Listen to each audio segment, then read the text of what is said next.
नमस्कार दोस्तों, स्वागत है आप सभी का मेरे YouTube चैनल जीके पाठशाला में। दोस्तों, इससे पहले हमारी बात चल रही थी राज्य के बारे में।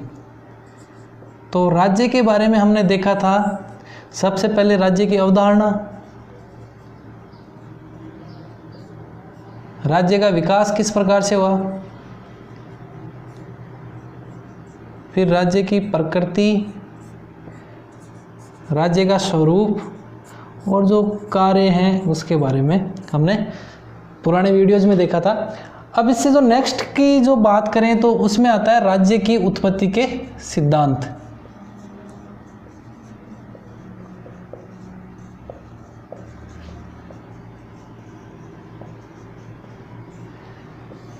देखो, राज्य की उत्पत्ति के सिद्धांत के संबंध में बात करें तो आज तक ये क्या है, एक तरह से राजनीति विज्ञान के जो विचारक हैं उनके लिए अनसुलझी गुत्थी है। ये अनसुलझी गुत्थी का मतलब ये कह सकते हैं, ये अनसुलझी अभी तक, यानी किस प्रकार से विकास हुआ, क्या हुआ, जो सर्वमान्य जो सिद्धांत है उसके ऊपर अभी क्या है, सारे विचारक एकमत नहीं हो पाए। जो आगे वाले वीडियोस हैं उनमें देखेंगे जो सर्वमान्य सिद्धांत है कौन सा है, इसके बारे में आगे चर्चा करेंगे। तो एक तरह से अनसुलझी गुत्थी है। अब देखो, सबसे पहले इस सिद्धांतों में बात करेंगे हम दैवीय उत्पत्ति का सिद्धांत।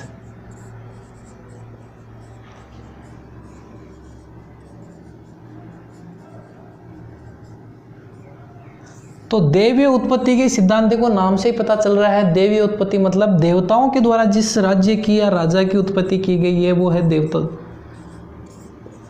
दैवीय उत्पत्ति का सिद्धांत। यानी जो राजा प्लस राज्य दोनों किसके द्वारा निर्मित हैं, देवताओं द्वारा। अब देखो, यहाँ देवताओं द्वारा, इसके सबसे पहले देख लेते हैं समर्थक कौन कौन आते हैं, क्योंकि समर्थकों में अक्सर क्वेश्चन पूछे जा सकते हैं। तो समर्थक देखो, सबसे पहले जो यहूदी थे, यहूदी, इनका नाम आता है सबसे पहले समर्थकों में। इसके अलावा जैसे बात करें हम समर्थकों में तो समर्थक आते हैं इसके हिगल, फिर आते हैं जो राजा थे जेम्स प्रथम। देखो, जेम्स प्रथम की एक बुक भी थी, टूल्स ऑफ फ्री मोनाक्रीज, ठीक है। तो हिगल हो गया, जेम्स प्रथम, फ्रेडरिक है, रॉबर्ट फिल्मर है, रॉबर्ट फिल्मर है, फिर मनुस्मृति है, यानी मनु है, और जो महाभारत, वेदव्यास जी महाभारत लिख सकते हो आप, महाभारत में भी सिद्धांत, दैवीय उत्पत्ति का सिद्धांत ही बताया हुआ है। तो अब देखो, ये तो खुद राजा था जेम्स प्रथम।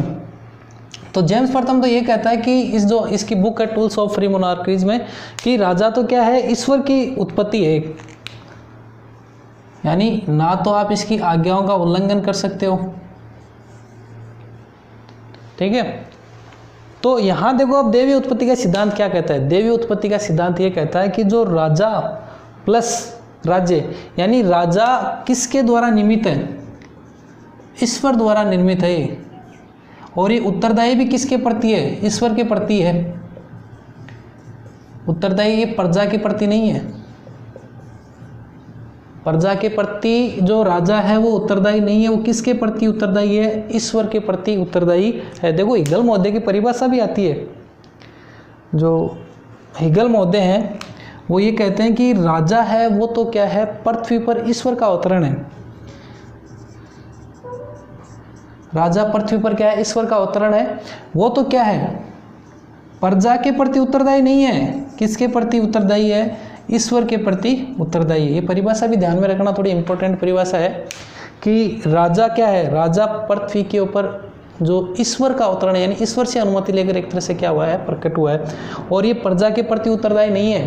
क्योंकि मुख्य देखो काम तो क्या होता है राजा का, प्रजा की देखभाल करना, प्रजा की सुरक्षा है, ये सारी चीजें काम, यानी प्रजा के प्रति उत्तरदायी होता है। लेकिन हिगल महोदय कहते हैं प्रजा के प्रति उत्तरदायी ना होकर किसके प्रति उत्तरदायी है, ईश्वर के प्रति उत्तरदायी है।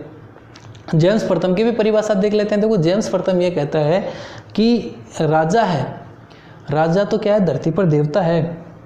जेम्स प्रथम है ना, ये कह रहे हैं कि राजा तो क्या है, धरती के ऊपर देवता है, क्योंकि यहाँ का शासन कौन चलाता है, राजा चलाता है। और अगर राजा दुष्ट प्रवृत्ति का है, अगर राजा दुष्ट प्रवृत्ति का है तो इसका मतलब जेम्स प्रथम क्या कहते हैं कि अगर राजा दुष्ट प्रवृत्ति का आ गया, मतलब भगवान ने आपको क्या दिया है, दंड दिया है। राजा के ऊपर एक तरह से क्या है, कोई दोषारोपण नहीं है, इन्होंने निरंकुश बना दिया राजा को। जो देवी उत्पत्ति का सिद्धांत है उसने क्या बना दिया था, निरंकुश बना दिया था राजा को। कुछ मनुस्मृतियाँ वगैरह हैं जो क्या राजा के ऊपर प्रतिबंध भी लगाती हैं। अब देखो बात करें उत्पत्ति की, तो हमने पुराने वीडियो में देखा था मनुस्मृति में, मनुस्मृति क्या कहती है, देखो समाज में दो वर्ग बन गए, एक तो बलशाली वर्ग और एक कौन सा बन गया वर्ग, निर्बल वर्ग। बलशाली प्लस निर्बल वर्ग। तो यहाँ देखो बलशालियों के अत्याचार बढ़ने लग गए, किसके ऊपर, निर्बलों के ऊपर, यानी हाहाकार मचा दे एक तरह से पृथ्वी में।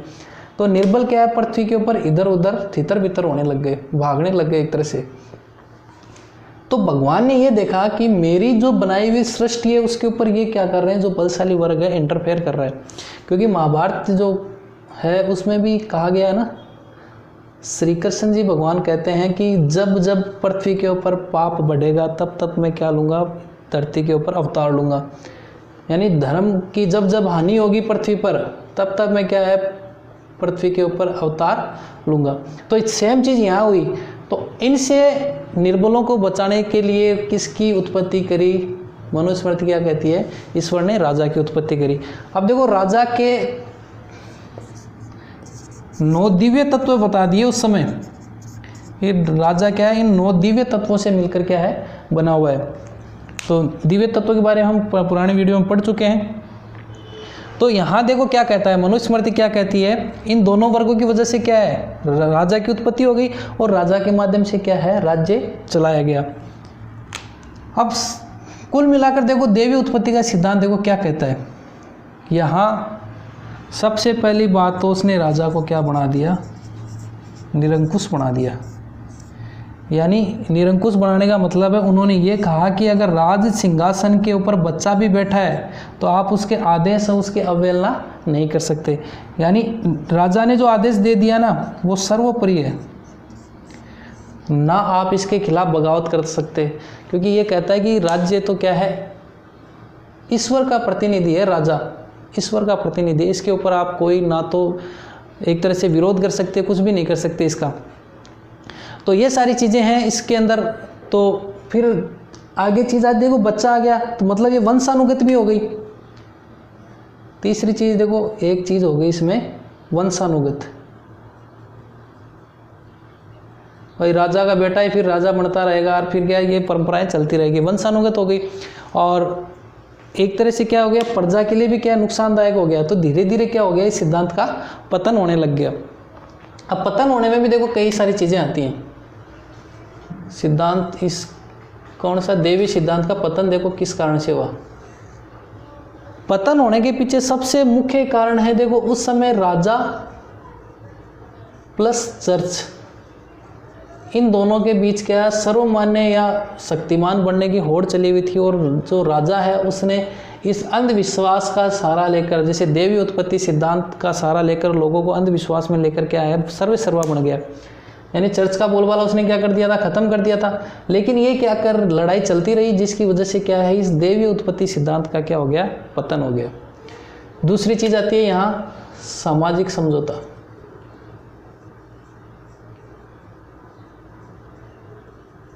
यानी जब सामाजिक समझौता सिद्धांत आया, जो हॉब्स लॉक रूसो ने दिया था, उसके अनुसार जब सिद्धांत आया तो इसका धीरे धीरे क्या होने लग गया था, खंडन होने लग गया था। तीसरी चीज आती है यहाँ प्रमाण, कि कहीं भी प्रमाण नहीं मिलते हैं कि राजा की उत्पत्ति क्या है, ईश्वर ने करी है। ये सारी चीज़ें क्या थी, इसके पतन में सहायक रही। तो देखो हमने मोटा मोटी चीज़ें देख ली, समर्थक देख लिया, और इसके अलावा कैसे सिद्धांत की उत्पत्ति हुई, ये सारी चीज़ें देख ली। ये एक बुक्स आप ध्यान में रखना, जेम्स प्रथम है, और राजा को क्या है निरंकुश बना दिया। ये सारी चीज़ें क्या है हमने देख। अब देखो एक चीज़ और है जो पुराने ज़माने से क्या है चली आ रही है, जैसे कई देश हैं जैसे चीन, भारत, नेपाल, इसके बाद मिस्र है, जापान है। तो देखो चीन में भी क्या कहा गया है, यहाँ जो राजा थे उनको स्वर्ग पुत्र कहा गया है। राजा को क्या कहा गया था, स्वर्ग पुत्र। भारत में क्या कहा गया था, सूर्य पुत्र। मिस्र में भी क्या कहा गया था, सूर्य पुत्र। जब नेपाल की बात करें तो क्या कहा गया, राजाओं को विष्णु का अवतार। और जापान में भी क्या कहा गया था, इनको सूर्य पुत्र कहा गया, यानी निपुण सूर्य देवता। सूर्य पुत्र मतलब निपुण बोलते हैं, वैसे सूर्य पुत्र नहीं है, निपुण। निपुण यानी सूर्य देवता है ये। तो देखो राजाओं को प्राचीन समय से देखो ये चला आ रहा है कि राजाओं को क्या है, एक तरह से भगवान की संज्ञा दे रखी है। देखो स्वर्ग पुत्र मतलब स्वर्ग से सीधा आया राजा। तो ये सारी चीज़ें क्या है, राजा की जो देवी उत्पत्ति का सिद्धांत है वो कहता है। मान्यताएं हमने देख ली, क्या कहता है सिद्धांत। पतन देख लिया, आलोचनाएं देख ली, क्यों क्यों पतन हुआ, अनैतिहासिक है, कोई इतिहास में प्रमाण नहीं मिलता, निरंकुशता को ज़्यादा महत्व देता है। देखो ये हमने बात करी थी, निरंकुश बना रहा है राजा को, तो इस कारण से भी क्या है, इसका पतन हुआ है। लेकिन देखो पतन हो गया, लेकिन फिर भी क्या है, इस जो सिद्धांत की कुछ चीज़ें अच्छी भी रही, जिसमें सबसे पहली बात तो है कि ये जो अराजकता वाली स्थिति है ना, इससे इसने क्या किया, एक तरह से समाज को छुटकारा दिलाया। तो ये सारी चीज़ें थी देवी उत्पत्ति के सिद्धांत में। समर्थक आप जो हैं वो सारे थोड़ा क्या है ध्यान रखना। आज कोशिश करी है वीडियो बनाने की, इससे पहले हम वैसे ही पढ़ा रहे थे, तो अगर कोई कमी इसमें रहती है तो आप कमेंट बॉक्स में कमेंट कर सकते हैं। नेक्स्ट वीडियो है वो जल्दी लेकर आएंगे, जिसमें आगे वाला जो सिद्धांत है देवी उत्पत्ति के बाद मातृ सतात्मक, पितृ सतात्मक, इनके बारे में हम बात करेंगे। इसके अलावा वीडियो अगर आपको अच्छा लगा तो वीडियो को लाइक ज़रूर करें दोस्तों, शेयर करें, कमेंट करें, और नए हैं अगर चैनल पे तो सब्सक्राइब ज़रूर करें। थैंक यू दोस्तों, जय हिंद, जय भारत।